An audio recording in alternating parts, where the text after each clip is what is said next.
আসসালামু আলাইকুম। উম্মি আইমান ব্লগ চ্যানেলে সবাইকে স্বাগত। কেমন আছেন সবাই? আশা করি সকলেই ভালো আছেন। আজকে আরেকটি নতুন ব্লগ ভিডিও নিয়ে আপনাদের সামনে হাজির হলাম। এই তো প্রথমে আমি ডালটাকে ব্লেন্ডার করে নিচ্ছি।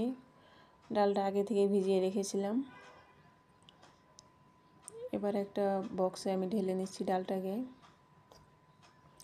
যেহেতু রমজান চলে এসেছে আর বেশি একটা দেরি নেই।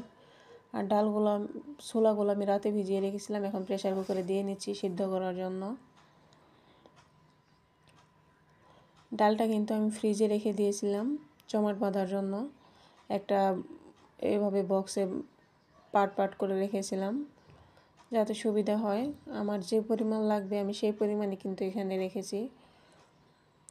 যেহেতু আপনাদের ভাইয়া বাসায় নেই অনেক দিন যাবত, আর রমজান মাসেও থাকবে না, আর বাচ্চারা খুব বেশি একটা পেঁয়াজও খেতে পছন্দ করে না, তাই আমি অল্প অল্প করে রেখে দিচ্ছি। আমার যেটুকু লাগবে ওইটুকু আমি যখন ফ্রিজে রেখেছি আমি ছুরি দিয়ে এভাবে রেখেছিলাম কেটে যে পরিমাণটা লাগবে। এখন বক্সে আমি ভালোভাবে রেখে দিচ্ছি। একটা বক্সের ভিতরে এরকমভাবে রাখলে অনেক সুবিধা হয়।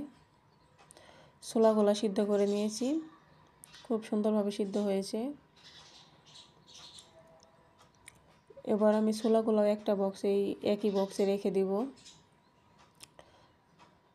ফ্রিজে দেখা গেছে যে অনেকগুলো বক্স থাকলে জায়গাও কম পড়ে যায়, আবার সব সময় বোঝা যায় না যে কোন বক্সে কী আছে। আর একটাতে যদি আমি রেখে দিই তাহলে আমার সুবিধা হবে অনেক। ছোলা যেটুকু বেশি ছিল এইটুকু আমি অন্য আরেকটা বক্সে রেখে দিলাম। এই তো আমি একটা বক্সেই ছোলা আর পেঁয়াজু ডাল বাটাটা রেখে দিলাম। এইভাবে রাখলে অনেক সুবিধা হয়। আমি সবসময় এইভাবেই রাখার চেষ্টা করি একটা বক্সে। ডাল বাটাটাও আমি আগে থেকেই ছুরিতে কেটে রেখেছিলাম আমার যে পরিমাণ লাগবে। যেহেতু খুব বেশি একটা খাওয়া হয় না, আর অন্য অন্য আইটেম থাকবে, খুব বেশি লাগবে না, এর জন্য আমি অল্প করে রেখে দিয়েছি। যদি লাগে তো নেওয়া যাবে। ফ্রিজে রেখে দেবো এখন আমি এটা। এবার আমি রান্নাঘরে চলে আসলাম একটু রান্না করার জন্য। আজকে মুরগির মাংস রান্না করব বাচ্চাদের জন্য, তাই ভাবলাম যে আজকে একটু অন্যভাবে রান্না করি। প্রতিদিন তো যেভাবে রান্না করা হয় তার চেয়ে একটু অন্যভাবে রান্না করার চেষ্টা করলাম নিজের মতো করে। মাংসটা আগে থেকে আমি লবণ দিয়ে মেখে রেখেছিলাম, এখন একটু ভেজে নিচ্ছি তেলের ভিতর। মাংসটা ভেজে আমি উঠিয়ে নিয়েছি। ওই তেলের ভিতরে আমি পেঁয়াজটা দিয়ে নিব। পেঁয়াজটা একটু লাল লাল করে ভেজে নিব। আসলে বাচ্চারা একঘেয়েমি খাবার পছন্দ করে না। যদি একটু খাবারের ভিতরে ভিন্নতা আনা যায় তাহলে তারা বেশি পছন্দ করে। তাই ভাবলাম যে আজকে একটু এভাবে রান্না করে দেখি বাচ্চারা কেমন খায়। এখানে আমি মশলার পেস্টটা রেডি করব। আমি একটু আদা বাটা, রসুন বাটা আর একটু দই নিয়েছি, আর যে গুঁড়া মশলাগুলো ওগুলো দিয়ে দিব। মশলার পেস্ট আগে থেকে রেডি করে রাখলে পরে দেখা গেছে যে ঝামেলা কম হয় রান্নার সময়।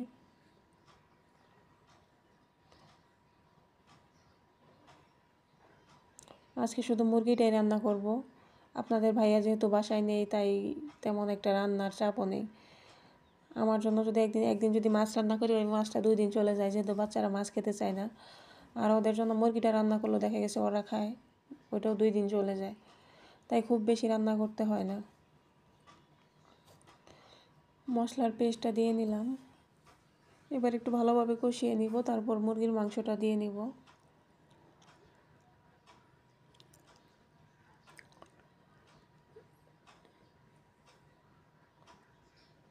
তো মশলাটা কষানো হয়ে গেছে।